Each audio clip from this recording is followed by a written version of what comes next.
Narito ang konteksto at pangkalahatang balita na ito. Noong July 20, 2025, nagbalik sa ring si Manny Pacquiao sa edad na 46 anyos sa isang napakahalagang laban kontra yan kay Mario Barrios, kampiyon sa World Boxing Council sa welterweight division, at nangyari yan sa Las Vegas, Nevada sa Amerika. Matapos ang 12 rounds, nagtapos ang laban sa majority draw kung saan isang hukumang nagbigay ng 115-113 kay Barrios habang dalawang hurado naman ang nagtala ng 114-114, kaya't hindi nakuha ni Pacquiao ang titulo, ngunit napanatili ni Barrios ang kanyang belt. Sa CompuBox stats ay nagpakita ng mas maraming mga suntok ang napatama ni Barrios na kung saan meron itong 120 kumpara yan sa 101 ni Pacquiao, ngunit nangingibabaw si Pacquiao sa power punches, 81 kay Pacquiao habang itong si Barrios naman ay 75. Indikasyon ito ng mas malakas sa performance sa ilang bahagi ng laban. Katunayan ay nagulat nga si Barrios sa tibay ni Pacquiao at nagpakita ng respeto habang hindi nawala naman ng gana itong si Pacquiao na nangako siyang babalik at ginamit niya ang laban bilang inspirasyon para sa mas mga nakakatandang atleta.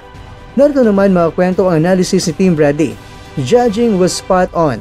Kapuri-puri ang mga hurado. Ayon sa dating kampiyon na si Team Bradley, ang mga hukom ay talagang tapat at maayos raw pumuntos. Inimungkahi niya na kahit siya ang nabigay ng laban ay para sa kanya. Ang panalo ay itong si Barrios, ngunit ang ruling na draw ay perfect draw daw talaga, eksaktong representasyon ng laban ayon kay Bradley. Binanggit niya na hindi raw ito bias tulad ng mga taga-suporta ni Pacquiao at ayon pa sa kanya, nakakaiba ang ginawa ni Barrios na kung saan nakapatama siya ng marami kay Pacman na hindi na niya kailangan pang mag-generate ng malakas na power. Isang high-level sparring lang daw ito, alinsunod kay Serrano at Taylor. Inihambing ni Bradley mga kwento ang laban kay Katie Taylor kontra yan kay Amanda Serrano na tila sparring session lamang. Umalingaw-ngaw daw ang kritisismo na kung saan ang intensity ng Pacquiao-Barrios na parang stage lang na high-level sparring kaysa sa world-class fight. Pagdududa sa puso ni Barrios, pinuna ni Bradley mga kwento ang tila kakulangan ng determinasyon ni Barrios.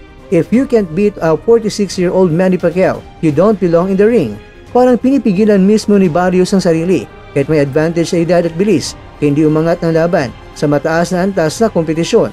Kaya naman, mula sa ganitong pahayag ni Bradley mga kwento ay biglang bumaliktad, kaya narito ang konklusyon at mas malawak na kulugan ng kanyang mga pasabog.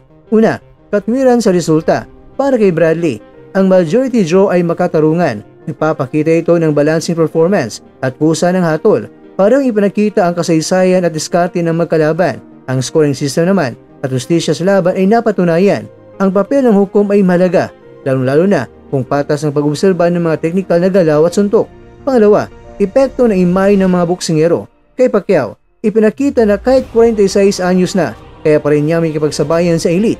Ginamit ang laban bilang inspirasyon sa disiplina at pananampalataya, hard work at saka faith. Nagpakita siya ng taktikal na paglipat mula sa pagiging agresibo noong kabataan tungo sa mas pinag-iisipang laro. Para kay Barrios naman, habang nananatili ang titulo, may bakas ng pag-alinlangan sa puso nito at intensity ng kanyang performance. At pangatlo, aksyon sa hinaharap.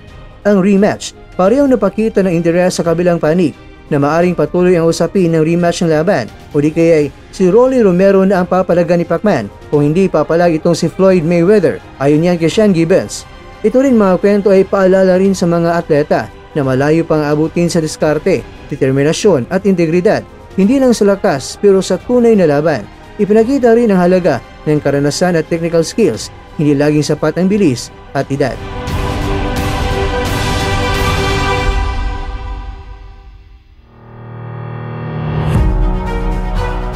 Mga kakwento, ang komentaryo ni Team Bradley ay nagbigay ng masusing lente tungo sa resulta, hindi lamang para sa pera o hype ang basya ng laban, kundi raw tunay na hustisya at kalidad ng pagganap ng dalawang atleta. Ito rin ay paalala sa lahat ng mga boksingero at tagahanga na ang integridad sa ring ay nasa disiplina, determinasyon at tamang hatol ng mga naruroon ay kinakailangan talaga. Kaya talagang saludo si Bradley sa mga hurado sa laban. Pero yun nga, parang sparring lang ang kanyang napanood na digmaan. Ikaw kwento, ano naman ang reaksyon mo sa pinagsasabi ni Team Bradley dito? Comment nyo na sa baba ang opinion mo.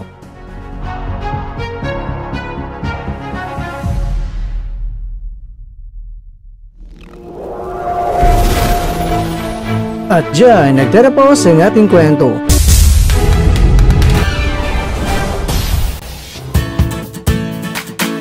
Maraming salamat mga kakwento sa inyong panonood. Pero baka naman mga kakwento ay nagustuhan niyo po ang kwento natin ngayon. Baka pwede niyo po akong mabigyan dyan ng like, subscribe at pa-click na rin sa bell button.